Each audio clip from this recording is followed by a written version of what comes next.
Mga kapatid, ang Kwaresma ay isang napakabalaga sa atin sapagkat mga kapatid tayo ay inaanyayahan na ay paanyaya sa atin na mapag ay magpakababa dahil tayo ay hindi perpekto. Ngunit isang panawagan dahil na sumikap na magpakabanal sa ating mabubuting salita at gawin tungo sa Diyos dahil sa ating kapwa. Mga kapatid, taas ang kamay ang huling nangumpisal. Taas nga ang kamay kung sino ang huling nangumpisal. Aba, parang walang nangungumpisal dito. Mga kapatid, sa pagdiriwang pa rin natin sa panahon ng Koresma, bakit pa rin natin ginagawa ang kumpisal tuwing papalapit na tayo sa pag-aalaala sa pagpapasakit at muling pagkabuhay ni Kristo. Kaya mga kapatid, ginagawa natin ang kumpisalang bayan ay para maialis o mawala ang ating mga kasalanan na nangyari sa atin at para may handa tayo sa ating mga sarili sa para sa pagpapasakit ng ating Panginoong Kristo at sa muli niyang pagkabuhay. Kagaya noon mga kapatid sa last year ay ginawa natin ang kumpisalang bayan sa sa panahon ng Adbyento.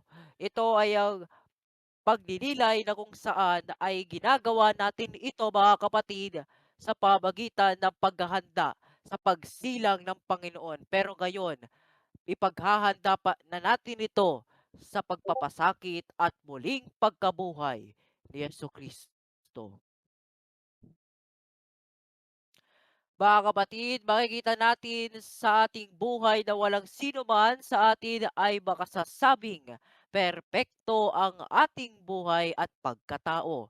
Lahat tayo ay may kanya-kanyang kahinaan at tukso na pilit na nilalabanan at pinagdaraanan. Subalit dahil sa awa at pagpapala ng Diyos mga kapatid, alam natin na siya ang nagiging gabay natin araw-araw tungo sa isang mga kabuluhang buhay.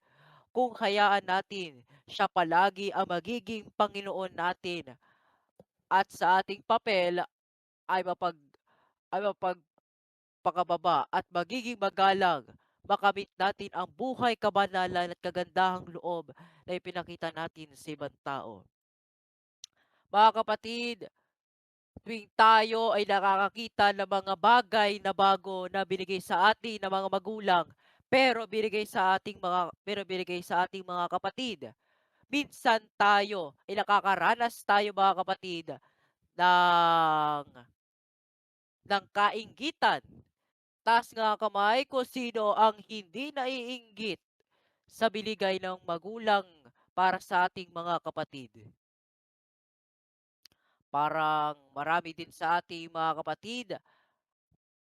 Alam natin mga kapatid na lahat tayo ay naiinggit sa mga bagay na ibinibigay ng ating mga magulang sa ating mga kapatid. Lalo na kapag nakakakita tayo na, wow, may bagong cellphone. At minsan may nakakita tayo na ng bagong laptop, bagong sasakyan, bagong cellphone. Doon tayo nakakaranas ng pag-iinggit.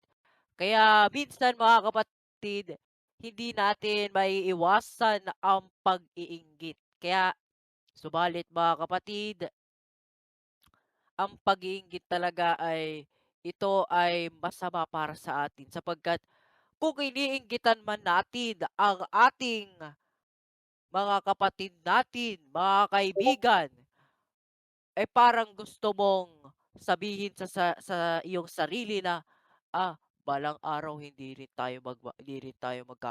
sila magkakaganyan. Ano lang 'yan, ah, minsan lang 'yan bigyan kaya tsamba lang 'yan. 'Di ba mga kapatid? Minsan iniisip natin na ganyan natin ang sabihin sa ating mga kapatid, mga kaibigan. Kaya hindi natin maiiwasan ang pag-iinggit mga kapatid. Kaya nga mga kapatid kung kayo pa rin ay may naranasang pag-iinggit sa ating mga kapatid at sa ating mga kaibigan ay 'wag natin itong hayaan na mainggit tayo sa atin. Huwag tayong mainggit. Dahil mga kapatid, hayaan nating bigyan ng ating mga magulang ang ating mga kapatid ng simpleng regalo. Dahil mga kapatid, kung kayo man ay araw-araw na binibigyan ng regalo ng inyong mga pamilya, mga magulang, at mga ate at kuya, ay naway pagbigyan niyo din muna ang inyong mga kapatid ng regalo. Sapagkat, mga kapatid, ang regalo na binibigay sa atin ng mga magulang ay para din sa atin. At alam natin na mahal kayo ng inyong mga magulang, mga kapatid. Kaya huwag tayong gagawa ng pag-iinggit. Alam na sa atin na maraming taong naiinggit sa bagay na ito, lalo na sa panahong ito. Kaya sa panahon ng Kwaresma, mga kapatid, huwag tayong mag-inggit sapagkat si Jesus ay hindi nag-inggit sa iba. Hindi inggitero si Jesus. At mga kapatid, walang tao at walang man sa atin mga kapatid ay nagkakaroon ng kainggitan o kaya pagkakaroon ng pagmamayabang sa ating mga gamit. Kaya mga kapatid, ang pinaka maiwas sa ating lahat tuwing tayo ay nasa loob ng panahon ng Kwaresma ay ang pagmamayabang. Kaya nga mga kapatid, ang pagmamayabang ay ito ay isang kasalanan na sapagkat mga kapatid ay kasalanan din pa rin ito kahit tayo ay may konting kayabangan, may medyo kayabangan o kaya may pagkasobrang kayabangan, yun pa rin mga kapatid ay isang kasalanan. That is a sin through through the works of the faith of God. Kaya mga kapatid, ah, isipin natin sa ating mga sarili at tanggalin natin ang ating mga pagmamayabang at iwasan na natin sa panahon ng Kwaresma. Kaya mga kapatid, pagbigyan muna natin ngayong araw ang pagpapawala ng kayabangan ngayong panahon ng Kwaresma. Kaya mga kapatid, bago ko itapos ito, I just want to gusto ko lang sa magkwento about sa story na based 'to sa totoong buhay na nangyari din. Noong nagda-drive ako mga kapatid ng sasakyan, ay bigla kami nagkaroon ng konting away parang sa aming mga pamilya at ako ay biglang galit na galit.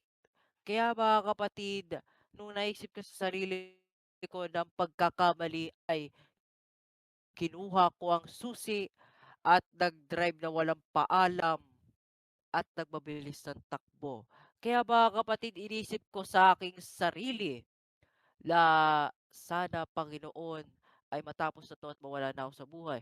Kaya in fact mga kapatid, nung mabilis na magpatakbo ako ng sasakyan, halos ang takbo ko ay nasa 60 kilometers to 95 kilometers. Partida ay hindi pa po yun, ay yun po yun ay highway. Highway na po yun. But the limit of the highway is only 65 kilometers. Kaya lagpas na ako sa speed limit. And then gabing-gabi yon mga kapatid, mga bandang 1 AM.